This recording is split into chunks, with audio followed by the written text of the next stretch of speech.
Só aqui, essa aula agora nós vamos ver a parte do diagrama fasorial da transformador, certo? Modelo ideal, ok? Então, essa aqui a gente já discutiu também numa aula online que fizemos. Só vamos aqui registrar, ok? Para vocês ficarem com esse registro aí no computador de vocês. Essa é super fácil, pessoal. No modelo ideal, como nós dissemos, nós não temos aqueles elementos que causam queda de tensão, né, que é a reatância de dispersão do fluxo e a resistência do enrolamento. E nem temos aquele ramal aqui paralelo representado pelo RC, que são as perdas do núcleo, e nem pelo XM, que é a reatância de magnetização do núcleo, né? Então a gente não tem esses elementos aqui do primário, tampouco temos os elementos aqui do secundário que causam queda de tensão, que seria a resistência do enrolamento, do segundo enrolamento, né, do enrolamento secundário, e a reatância de dispersão do fluxo do secundário também, nós não temos. Então, para vocês virem aqui, pessoal, é o seguinte: no transformador ideal, a tensão da fonte é a própria força contra-eletromotriz aqui do enrolamento E1. Então, a gente tem aqui, ó, o fasor V1, né, igual a da força contra-eletromotriz E1. E o E2 também vai ser igual à própria tensão aplicada na carga. O E2 aqui vai ser igual ao V2. Colocando uma carga, vai puxar uma corrente, como falamos, essa corrente ao circular nesse rolamento vai gerar um fluxo. Esse fluxo vai querer tentar diminuir o fluxo mútuo original, né, o originário. E como essa condição não pode ser estabelecida, porque senão nós teríamos variação da força contra-eletromotriz e, consequentemente, da tensão da fonte. Então,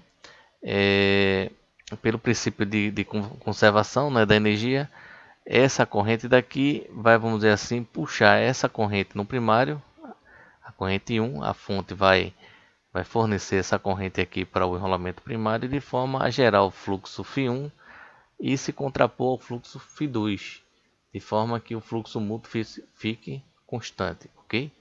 Então temos aqui essas equações aqui que na verdade são igualdades, ou seja, a tensão da fonte aplicada no enrolamento primário é a própria força contra-eletromotriz no enrolamento primário. E a força eletromotriz do enrolamento secundário é igual à tensão aplicada na carga, ok? E como é que a gente faz esse diagrama fasorial? Aí aqui está em laranja os fasores, pessoal. Então a gente primeiro coloca o fluxo aqui, ó, o fluxo mútuo, ok? Na referência zero, ok? A gente não tem corrente de magnetização, porque se a gente tivesse corrente de magnetização, a corrente de magnetização estaria em fase com o fasor do fluxo. Mas a gente não tem corrente de magnetização porque a gente não tem aquele ramal XM, que é a reatância de magnetização. Como a gente viu no transformador ideal, essa corrente de magnetização ela é nula, né? Ela tende a zero, então a gente é desprezível, ela é desconsiderada no diagrama fasorial do trafo ideal. Então a gente tem aqui, ó, o fluxo φm, né, que é o fluxo mútuo aqui na referência zero, e temos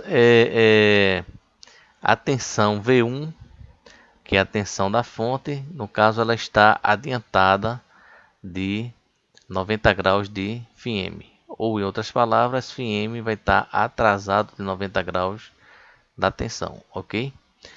E temos aqui, ó, E1 é a força contra-eletromotriz, então é o mesmo fasor de V1, só que está defasado de 180 graus, beleza? E temos o fasor E2, que ela vai estar em fase sempre aqui com E1, e ela é um pouco menor porque a gente atribui esse transformador ser um transformador abaixador, ok? Então essa atribuição é feita para que esse fasor ele não fique superposto ao fasor E1. Então, para a gente diferenciar aqui esse fasor, a gente diz que é um trafo abaixador, onde a força eletromotriz E2 é um pouco menor do que a força contra-eletromotriz E1. Então é isso. Primeiro a gente coloca o φm na abscissa. Se eu tivesse uma corrente de magnetização, a corrente estaria aqui no mesmo eixo aqui do φm, ok? E como circuito indutivo, então essa corrente M estaria o que? Atrasada de 90 graus da tensão. Por isso que a tensão da fonte ela está aqui nessa posição. Em outras palavras, adiantada de 90 graus de FM. A gente percebe aqui, quem está mais adiantado, ele está sempre obedecendo aqui ao curso aqui anti-horário, pessoal. Então, anti-horário, quem está na frente está adiantado, quem está atrás está atrasado.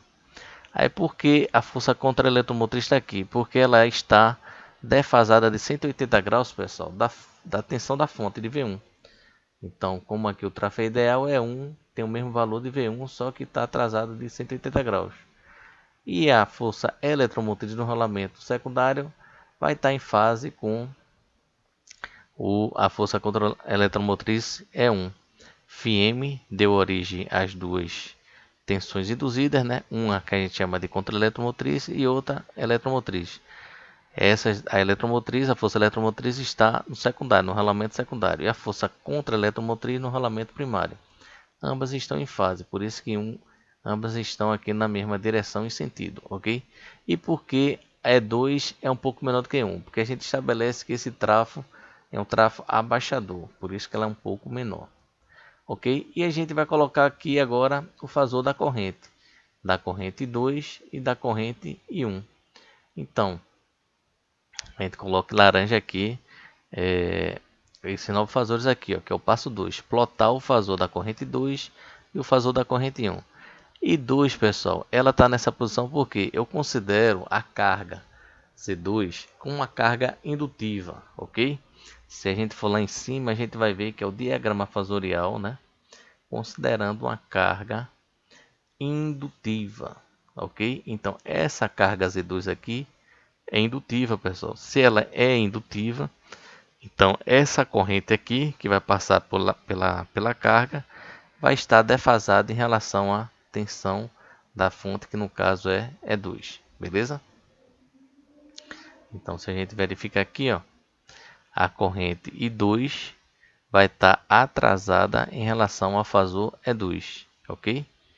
Então, por isso que ele está aqui. Se a carga é indutiva, essa corrente está atrasada, está atrás do fasor E2, porque quem está adiantado, ele está obedecendo ao ciclo anti-horário, ok? E a corrente I1 vai estar defasada de 180 graus da corrente 2, porque I1 vai ser contrário a A2, ou seja, os efeitos de E1 vão anular os efeitos, vão tentar anular os efeitos da corrente I2. Por isso que a gente diz que I1 está defasada em relação à corrente 2. Então está nesse sentido e direção para cá. Então a gente vê aqui que as grandezas do primário estão nessa parte aqui superior e as grandezas do secundário ficam na parte inferior, E2 e I2. Ok, pessoal? Então tá aí mais uma aula para vocês darem uma olhada e depois a gente tira dúvidas nas aulas online.